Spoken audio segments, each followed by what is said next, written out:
Oogenesis word is made up of two words. One is called oo, that means ova, and genesis means formation. That means it is a process by which the formation of ova occurs in the females. The site of oogenesis are the ovaries of the female. That means egg formation की process कहाँ होती है? Female की ovaries में होती है. Thus the ovaries are considered as the gonads of female. Now what is the time of oogenesis? कब शुरू होता है? So the process of oogenesis in a female begins at the embryonic stage. जब एक female foetus develop हो रहा होता है उसी टाइम जब उसकी ओवरीज डेवलप हो रही हैं, उन डेवलपिंग ओवरीज में ही oogenesis की प्रोसेस शुरू हो जाती है and it continues till the menopause. Menopause that means 45 to 50 years की एज तक ये प्रोसेस चलती रहती है. On the other hand, the process of spermatogenesis is a continuous process after puberty. Begins at puberty and continues throughout the life. So this is the first difference. Now the entire process of oogenesis can be divided into three phases: multiplication phase, growth phase, and the maturation phase. Got it? This multiplication phase is the part of oogenesis that completes during the embryonic development. oogenesis की process में जो multiplication phase है वो embryonic development के दौरान ही शुरू होके complete भी हो जाती है. That means there will be no activity of multiplication phase during the process of oogenesis after the birth of female.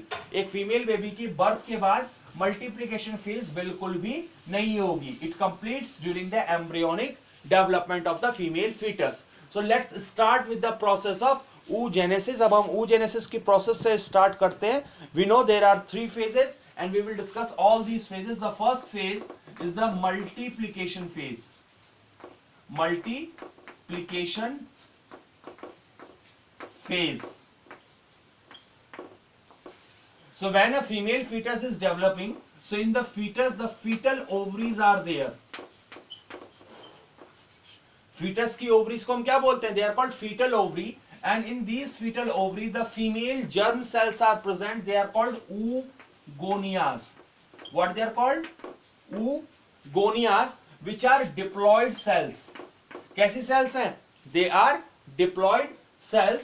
So during the fetal development of a female fetus, in the fetal ovary, these oogonias divide by mitosis.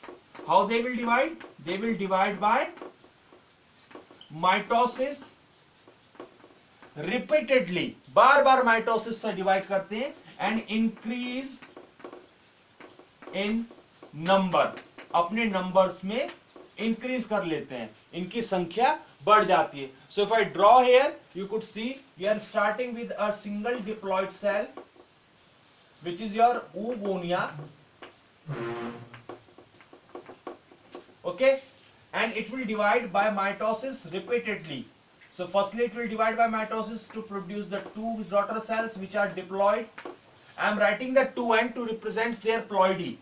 They will again divide by mitosis to produce the another set of the diploid cells, and in this way what you could see, ploidy तो diploid ही है, but the number of oogonias are increasing.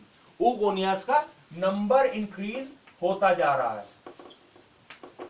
This phase during which in the fetal ovary the oogonia multiplies by the process of mitosis, this phase is called multiplication phase. इसी phase को हम क्या बोलते हैं? Multiplication phase. Clear? Yes, sir. Okay. Now, once the birth of the child takes place, जब एक female foetus की birth हो जाती है उसके बाद not a single oogonia will be added into the ovary. That means multiplication phase birth से पहले ही कंप्लीट हो गई है, और एक बार बेबी के बर्थ होने के बाद एक सिंगल oogonia भी उस ओवरी में ऐड नहीं होगा. And then from there the next phase begins, that is called growth phase. तो जब एक फीमेल बेबी का बर्थ होता है तो उस टाइम उसकी ओवरी में around you could say 2 to 3 lakh in each ovary oogoниयाज प्रेजेंट होते हैं. Got it? नाउ दीज oogoनियाज will enters into the growth phase. अब ये किसमें एंटर करते हैं? ये ग्रोथ फेज में एंटर करते हैं. Now how they will enter? अब देखो बेटा, यहाँ पे oogonia ग्रोथ फेज कंप्लीट करेगा और ग्रोथ फेज कंप्लीट करने के बाद जाएगा मैच्यूरेशन फेज में। मैच्यूरेशन फेज में क्या होता है, हमें स्पर्मेटोजेनेसिस से पता है, in maturation phase the meiosis occurs. Meiosis की प्रोसेस को हम दो पार्ट में बांटते हैं, meiosis first, meiosis second. Meiosis first की पहली फेज है प्रोफेज फर्स्ट। ये कंसेप्ट क्लियर है ना? These oogonias, when enters into the maturation phase, they will divide by meiosis. The meiosis is divided into two phases, meiosis first, meiosis second, and meiosis first की पहली phase है prophase first. So what will happen? These oogonias will enter, the oogonia will enter in prophase first of meiosis first. अपने maturation division की meiosis first की prophase first में enter कर जाएंगे and then arrested, division वहीं रुक जाएगा। और जैसे ही ये चेंज हुआ oogonia के अंदर, now the oogonias will start calling as primary primary oocyte. Now they are called primary oocyte. Got it? So कुछ नहीं हुआ, growth phase में the oogonia enter into the prophase first of meiosis first and the division get arrested. Division वहीं पे stop हो गया and जैसे ये transformation हुआ, now your oogonia converts into the primary oocyte. Got it? Sir यहाँ arrested का मतलब क्या है? अरेस्टेड का मतलब है स्टॉप हो जाना, रुक जाना, बंध जाना। क्लियर? यहां तक का कंसेप्ट बिल्कुल क्लियर बेटा? Is it or not? Yes sir. So in addition to this, because ये फीमेल गैमीट है, स्पर्म के केस में हमने पढ़ा था वो अपना ऑलमोस्ट सारा साइटोप्लाज्म लॉस्ट कर जाता है, तो वहां से तो साइटोप्लाज्म जाइगोट को मिलने से रहा। अब ये एग ही एकमात्र सोर्स है जहां से एग डेवलपिंग जाइगोट को नरिशमेंट मिल सकता है। तो in the growth phase this primary oocyte will accumulate the nutritive material inside it, अपने अंदर न्यूट्रिटिव मटेरियल को जमा करेगी and by accumulating the nutritive material and cytoplasmic material it will increase in size also, size में भी increase होगी। तो दो ट्रांसफॉर्मेशन होंगे, oogonia से प्राइमरी oocyte में कन्वर्ट होते हुए इसका साइज इंक्रीज हो जाएगा और ये प्रोफेज फर्स्ट में अरेस्ट हो जाएगी। क्लियर? सर प्रोफेज फर्स्ट क्या होता है? Prophase first is the first phase of meiosis first. मैंने बोला ना इसको आगे जाके मियोसिस करना है, तो उस मियोसिस के मियोसिस फर्स्ट की प्रोफेज फर्स्ट में जाके ये वहीं पे डिवीजन रुक जाएगा। क्लियर? Yes sir. अब इसके साथ कुछ और चीजें भी होंगी। मैंने बताया था 2 से 3 लाख oogonia प्रेजेंट होते हैं बर्थ के टाइम में ओवरी में। हर एक oogonia के चारों तरफ, जब oogonia प्राइमरी oocyte में कन्वर्ट हो गया तो ओवरी में हर एक oogonia के चारों तरफ single layer of follicle cells develop हो जाती हैं। फॉलिकुलर सेल्स जो हैं उनकी एक सिंगल लेयर बन जाते थे। इसके साथ साथ आप देख रहे हो कि फॉलिकल का डेवलपमेंट भी शुरू हो गया। A single layer of follicular cells develops around the each primary oocyte, और इसको हम क्या बोलते हैं? This is called primary follicle. Clear? So baby के, फीमेल बेबी के बर्थ के बाद लगभग 2 से 3 लाख आपके पास oogonia थे। तो 2 से 3 लाख oogonia किस में कन्वर्ट हुए? प्राइमरी oocyte में। और हर एक प्राइमरी oocyte के चारों तरफ फॉलिकल लेयर्स की लेयर लगने की वजह से कितनी प्राइमरी फॉलिकल्स बन गई होंगी? लगभग 2 से 3 लाख प्राइमरी फॉलिकल एक बच्ची में, एक फीमेल चाइल्ड में, ओवरी में डेवलप हो जाती हैं। Now there is a long time period till the birth and then the puberty. Birth से लेके प्यूबर्टी के दौरान जब एक फीमेल की लाइफ चलती है तो उस दौरान अभी तक ओवरी में कितने थे? 2 to 3 lakh primary follicles are there in the ovary, but till reaching to the puberty तक पहुंचते पहुंचते in each ovary only 60 to 80,000 primary follicles बचते हैं।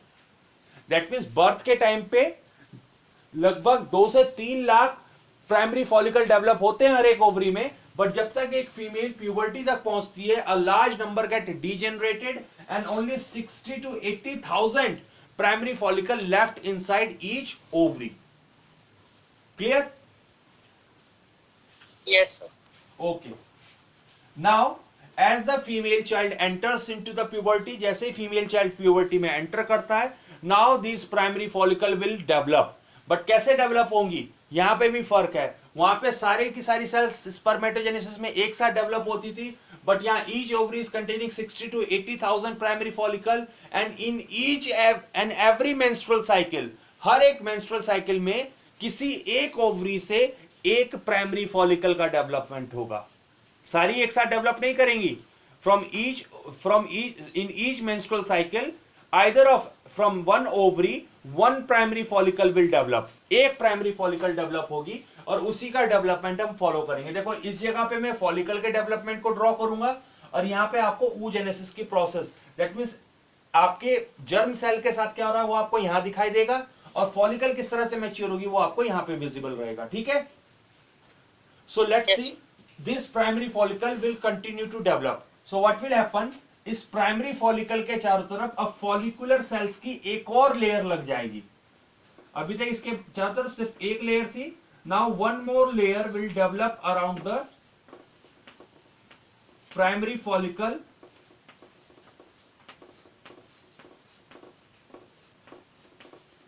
like this,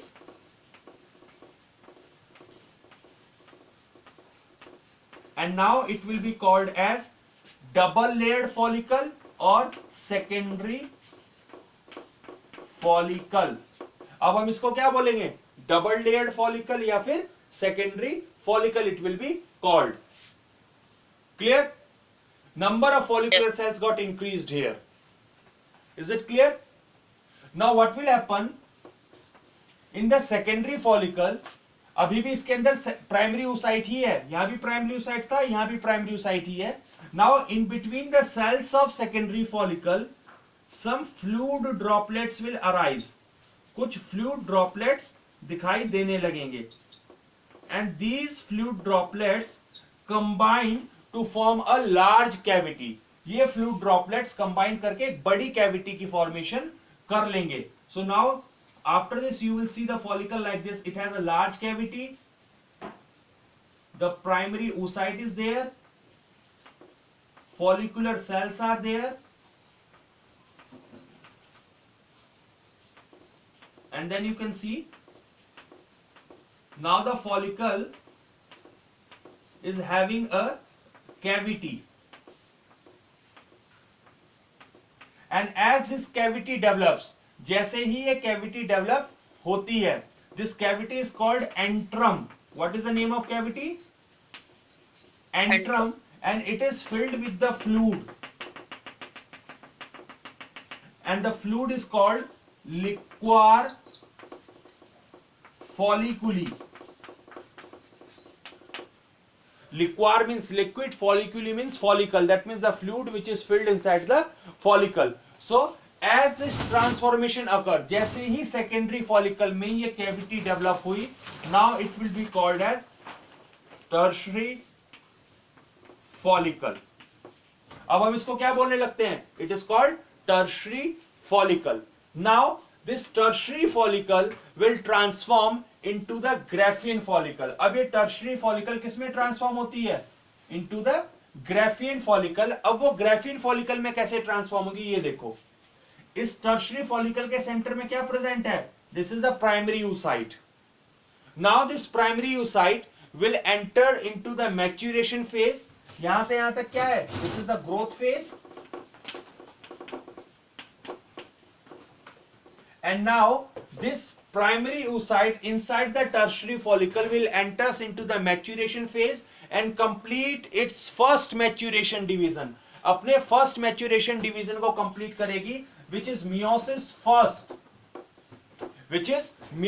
first, and meiosis first it is, and it is the reductional division. Reduction means number of chromosome in the daughter cell will decrease to half, and it is an unequal division. कैसा division है?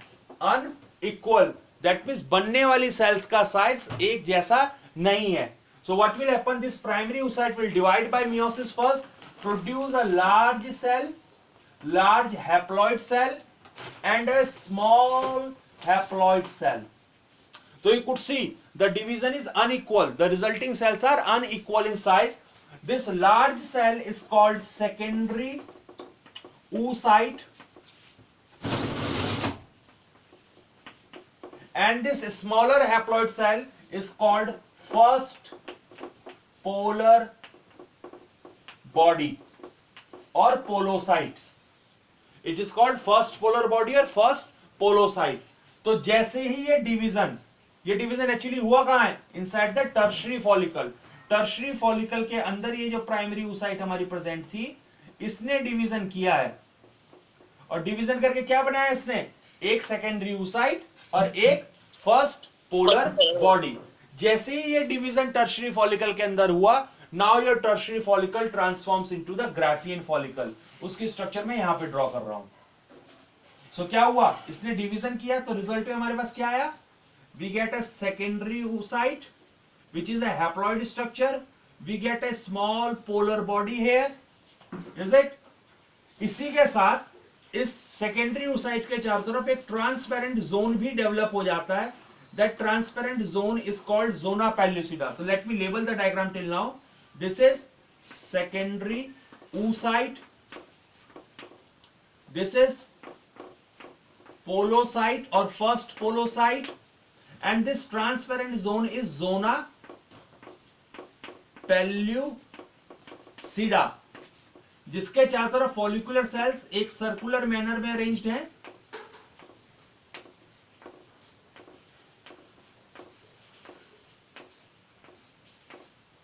This layer of follicular cells is called corona radiata, and बाकी follicle की structure as it is है.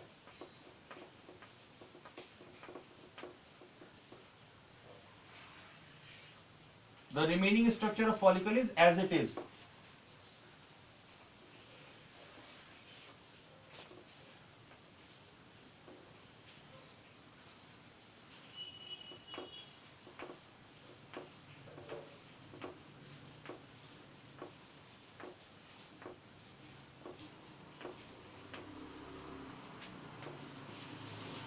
This is antrum filled with the fluid called liquor folliculi, and this layer of follicular cells is called membrane granulosa. तो देखो क्या क्या changes हुए tertiary follicle में. Tertiary follicle के अंदर जो प्राइमरी oocyte थी, उसने अपना फर्स्ट मैच्योरेशन डिवीजन कंप्लीट किया और कन्वर्ट हो गई सेकेंडरी oocyte में. साथ में एक बनी फर्स्ट पोलर बॉडी. तो वो दोनों चीजें यहां पे आ गई हैं. सेकेंडरी oocyte के चारों तरफ एक ट्रांसपेरेंट जोन डेवलप हो गया, जिस is called zona pellucida, and remaining structure as it is है, and now it is called Graafian follicle. इसको क्या बोलेंगे? It is called Graphian follicle. Is it clear? What it will be called? Yes. Graphian follicle. और Graphian follicle के अंदर क्या present है? Secondary oocyte. So यहाँ पे आपकी oogenesis के फर्स्ट मैच्योरेशन डिवीजन कंप्लीट होता है. Now अब the question arise, when this secondary oocyte will complete its second maturation division? The answer is, इससे आगे का जो सेकंड मैच्योरेशन डिवीजन है, जिसके रिजल्ट में आपको एग मिलना है, it will occur at the time of entry of sperm. अगर इस सेकेंडरी oocyte में स्पर्म की एंट्री होती है, then that division will occur, otherwise it will not occur. Otherwise वो डिवीजन नहीं होगा. कैसे बेटा? This graafian follicle develops inside the ovary, then at the 14th day of menstrual cycle, that means सारा development हो जाएगा मेंस्ट्रुअल साइकिल के पहले 14 दिनों में. At the 14th day of menstrual cycle, this follicle will rupture and this secondary oocyte will be released outside. ये follicle rupture करेगी और सेकेंडरी oocyte बाहर की तरफ रिलीज कर दी जाएगी. For suppose these are the ovaries, these are the fallopian tubes, fimbriae are there, uterus is there. Okay, so secondary oocyte will be released outside having the zona pellucida and corona radiata. Then it will be received by the fimbriae and then entered into the fallopian tube. यहाँ पे जब आपके secondary oocyte है, अगर sperm आता है और वो स्पर्म इसके अंदर एंटर करेगा, then it will complete its second maturation division. तब इसमें second maturation division होगा. अगर स्पर्म की एंट्री नहीं होती तो ये secondary oocyte as it is बिना सेकेंड मैच्यूरेशन डिवीजन कंप्लीट करे ही मेंस्ट्रुअल फ्लो के साथ बॉडी से बाहर निकाल दी जाएगी. That means the second maturation division in the secondary oocyte will occurs only at the time of entry of sperm. और वो second maturation division कैसा होता है? That is meiosis second. That means it is equitational division. वो meiosis second है, equitational division है, and it is also unequal. ये भी कैसा है? Unequal division है. That means this secondary oocyte will divide by meiosis second, produce a large haploid cell which is your ova, and one smaller haploid cell that is called second polar body. It is called second polar body. So you could see now at the time of sperm entry, if the sperm get entered inside the Graafian follicle, this secondary oocyte will complete its second maturation division. As a result, it will form a ova which will fuse with the sperm and a second polar body will also form. So यहाँ पे आप completely देख रहे हो, from one primary oocyte we are getting only one ova. In the spermatogenesis, from one primary spermatocyte we get the 4 sperms. So this is another difference here. Clear? Now the question arises, what will be the fate of these polar body? In polar bodies का क्या होगा? एक तरफ तो हमारा egg develop हो गया, अब इन पोलर बॉडीज का फेट क्या है, इनका भविष्य क्या है? Because these polar bodies are very smaller in size, इनमें साइटोप्लाज्म ही नहीं है, so they will get degenerate, ये डीजेनरेट हो जाती हैं. They have no significant role in the development और इन द रिप्रोडक्शन. इनका काम सिर्फ यहीं तक था, अगर ये पोलर बॉडीज ना बनते तो हैप्लॉइड सेल्स ना बनती. तो इनका सिग्निफिकेंस है कि they helps to form the haploid cells, but further in the development, in the reproduction, they have no role. So this is all about the process of oogenesis that we have discussed in today's class.